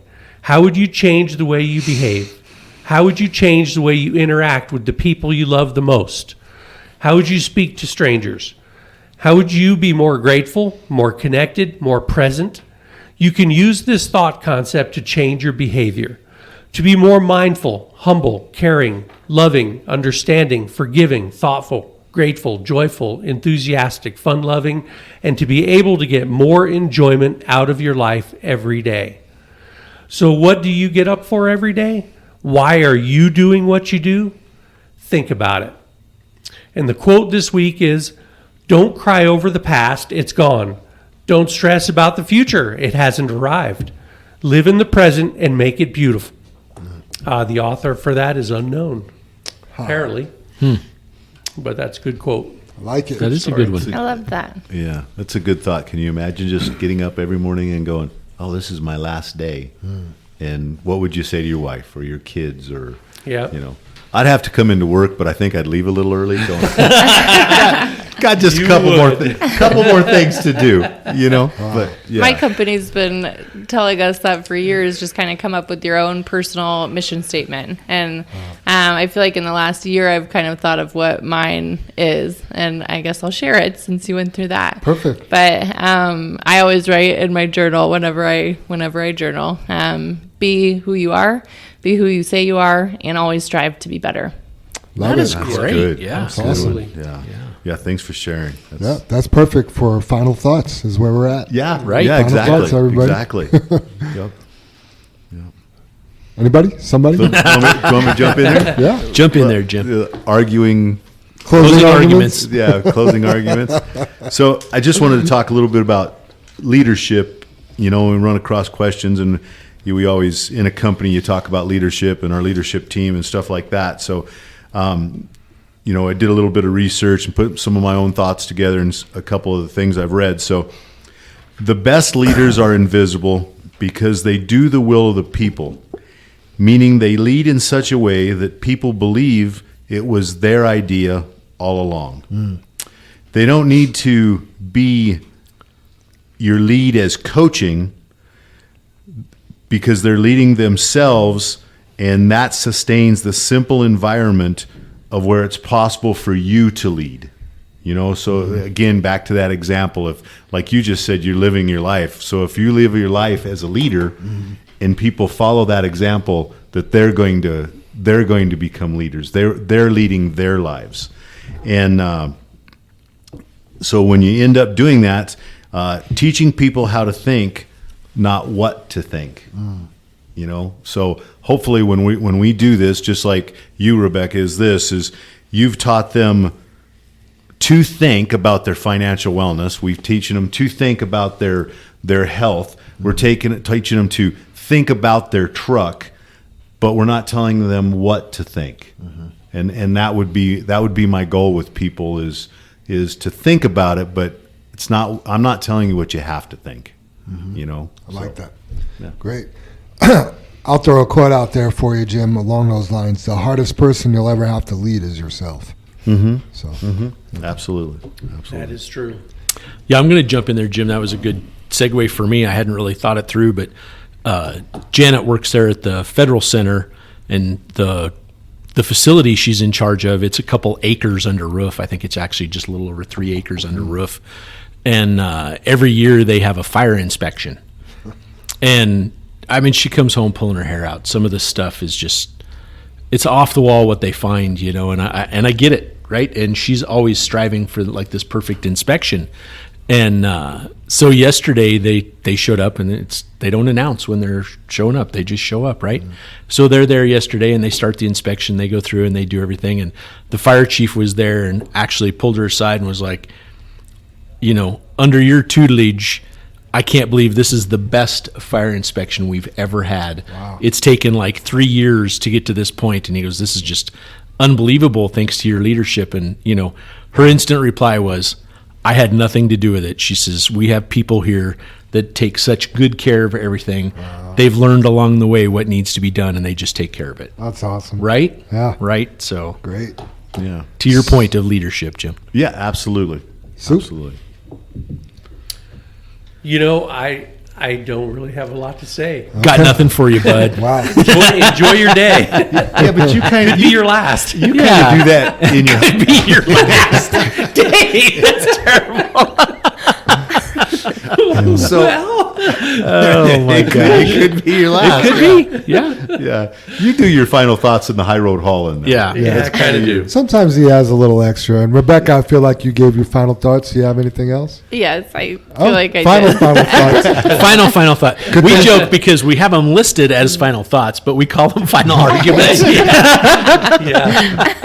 I just want to thank you for letting me be on the podcast. Oh, It's yeah. been a pleasure. good. And good luck with your day and your future financial and personal health. I think those two things go hand in hand. Awesome. Thank you so much. You were a great guest. Thanks for being here. I'll leave you guys with a quote. Routine is the death of inspiration. And then don't forget to like and subscribe to the Channel 23 podcast. Hit that follow button. Also, don't forget to go back and listen to episode 72 to help find Amber's mom. Links to her story will be in the description of today's podcast as well. And also, we will put Rebecca's contact info in the description of the podcast, too. And that'll have the signature line We'll where have the they can signature pick a line as date. well, where they could just pick a date and get that done. Nice. Yeah, That's reach huge. out, you guys. Reach out to Yep. Rebecca. So important. Please do. Let's say the creed and get on out of here. Okay. Super. Together we face and overcome all that stands before us. Together we are accident-free. Together we joyfully create honest value for those we serve. Together we celebrate our differences and respect those with whom we work. Together we are accountable for our words and our actions. And together we are the JFW family. All right. Have a great week, Yeah, have a everybody. great week, everybody. See ya.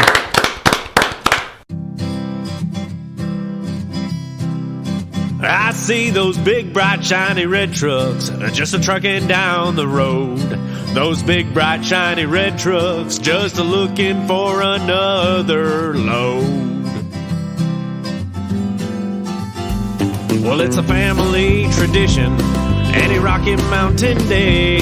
Our fathers before us showed us the way.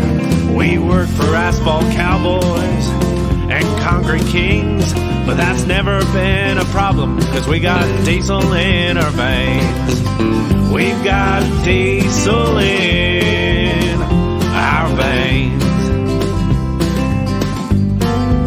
I see those big, bright, shiny red trucks just a trucking down the road.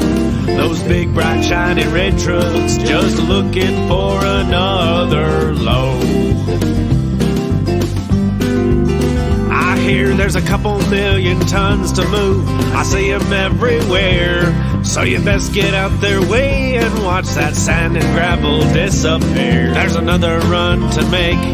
We gotta get it there on time. And we got what it takes to lay it all out on the line. We'll lay it all out on the line. I see those big, bright, shiny red trucks just a trucking down the road. Those big, bright, shiny red trucks just looking for another load. Those big, bright, shiny red trucks got the best drivers in town. They got all the tools they need to keep that hammer down. When they hit them scales, they won't need to dodge them, won't need to duck them. They just keep that hammer down, and they keep that diesel trucking. Keep that hammer down, and keep that diesel trucking. I see those big, bright, shiny red trucks just a trucking down the road. Those big, bright, shiny red trucks just a looking for another load. They just keep them doors closed, keep them butts in their seats, 'cause those customers are calling, and those red trucks can't be beat. They've gotta put the hammer down and pick up another load. Get it off the ground, keep them eyes open and on the road. Keep them eyes open on the road.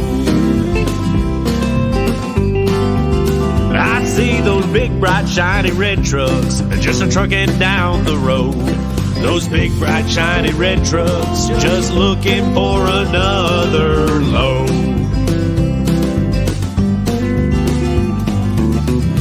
Breaker 23, anybody got a copy on that Channel 23 podcast? Welcome, and thanks for listening.